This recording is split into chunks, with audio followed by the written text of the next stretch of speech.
Hi, this is David Heine, Aspect Art. Thank you for joining us. Today we're at the Jewish Historical Society for the Jozef Israëls show. With us today is the curator, Edward van Voolen, who's going to tell us about the influences of Jozef Israëls. Now, he was born in Groningen and grew up in a traditional Jewish family. He traveled and was much influenced by the Barbizon school. His paintings were sometimes compared with the Rembrandts of the 17th century. Jozef Israëls was a popular painter even in his time. Today, as the attendance of these shows indicates, he's still a popular painter.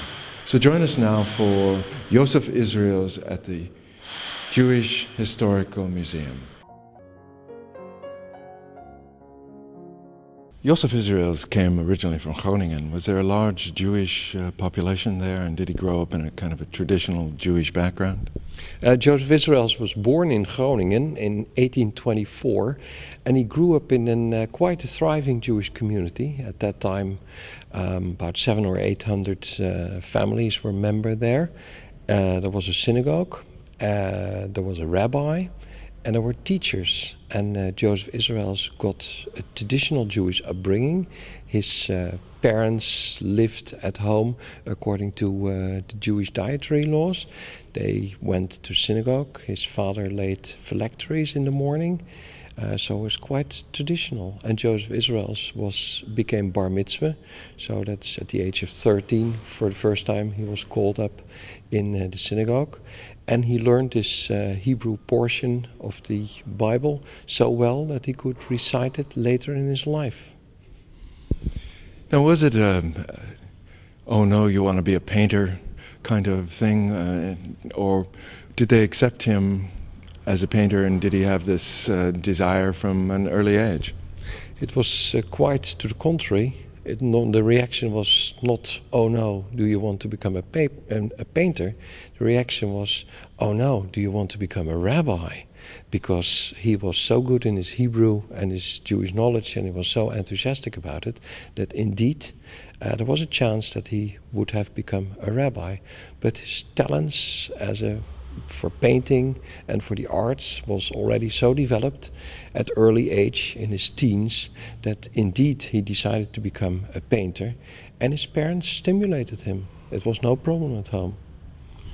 Now, he went from his early training in Groningen to, he traveled some after that, didn't he? Where did he get most of his formal training? His formal training he got, except for Groningen, in Amsterdam.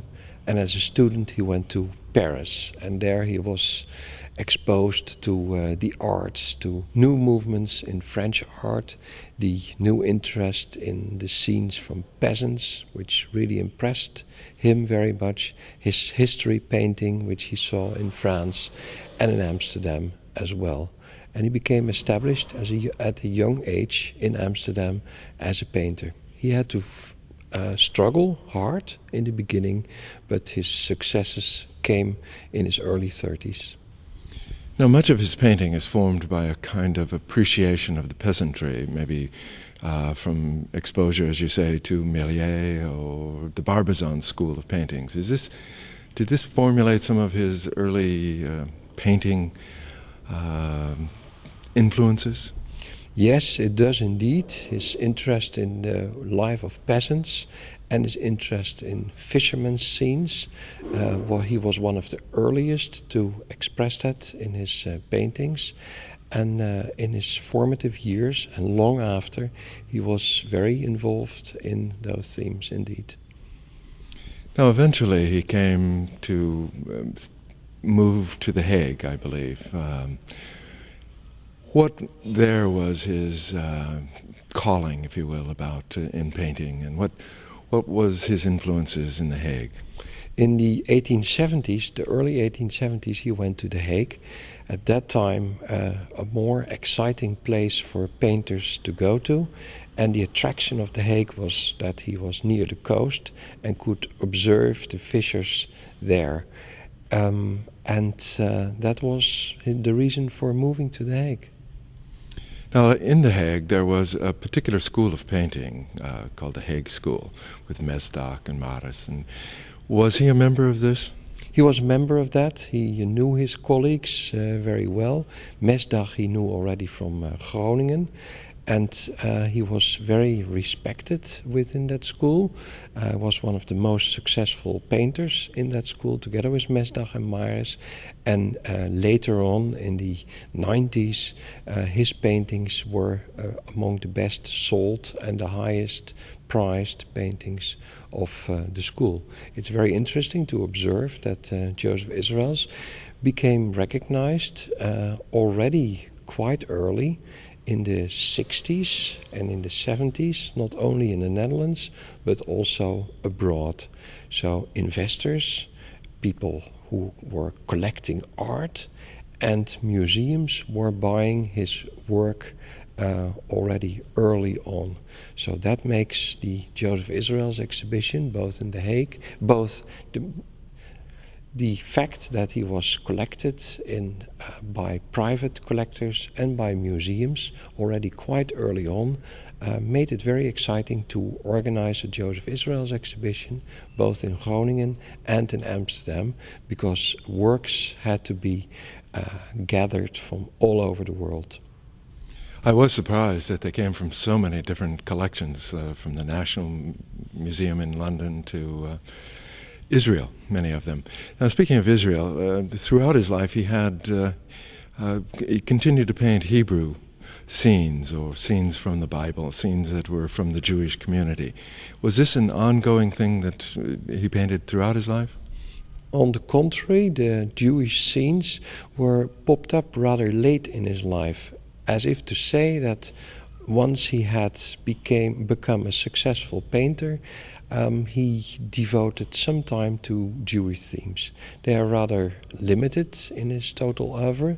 There are only 3 or 4 of them: The Son of the Ancient Race, The Jewish Wedding, and his self-portrait before Saul and David. And then we have some biblical scenes from the Old Testament early on in his life and later on in his life. And throughout his life he painted family members, Jewish acquaintances, and famous Jews from his time. So it is in his total oeuvre a small part, but a very important part, because the Son of the Ancient Race became immediately famous, and his Jewish Wedding was immediately bought, and those 2 paintings became, together with the Torah scribe, which is not on view, icons for Jozef Israëls.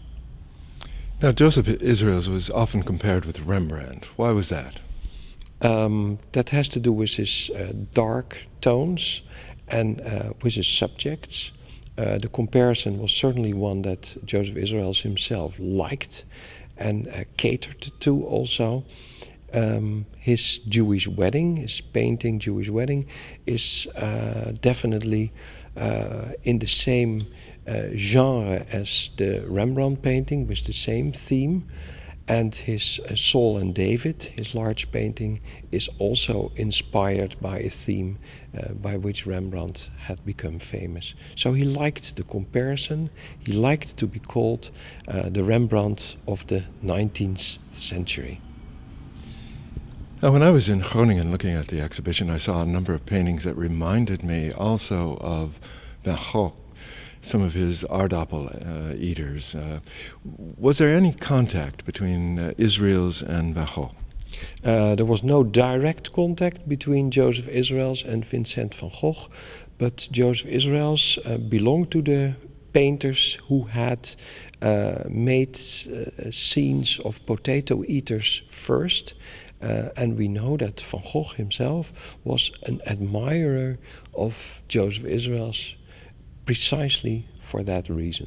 He mentions Israëls a couple of times in his letters to his brother. I was told by John Layton that he may have visited Mesdag at one point, or at least been aware of his collection. And he always liked Millet. Was Israëls influenced by his contemporaries in The Hague, or did he influence them? Israëls was both influenced by his contemporaries and he influenced them. That is to say, for the 70s and the 80s, that's correct. Later on, he became a little bit an old-fashioned painter.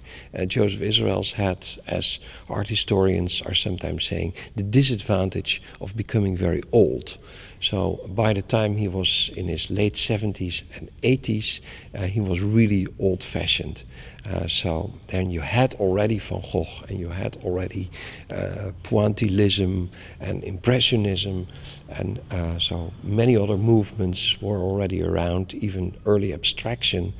And Jozef Israëls became old-fashioned at that time. But the interesting thing is that he remained popular with collectors, and particularly with Jewish collectors. And that was the case since a Jewish Renaissance around the 1900s, a sort of a national cultural revival, which led in its political form to the establishment of the State of Israel. But meantime, all through the 20th century, his works were collected by Jewish collectors because they were proud of him as a Jewish painter, despite the fact that the number of Jewish paintings of Jozef Israëls is limited to 4 or 5 themes. Ja, en dit was natuurlijk de Jozef Israëls tentoonstelling die alweer een tijdje is afgelopen in het Joods Historisch Museum. Maar we vonden het toch leuk om nog even in te gaan op de toppers van het vorig kunstseizoen van het jaar 2000. En ook deze was weer geproduceerd door Aspect Production, David en Elliot Heine. Die dat in het Engels doen, omdat we denken dat heel veel mensen en heel veel toeristen dat waarderen.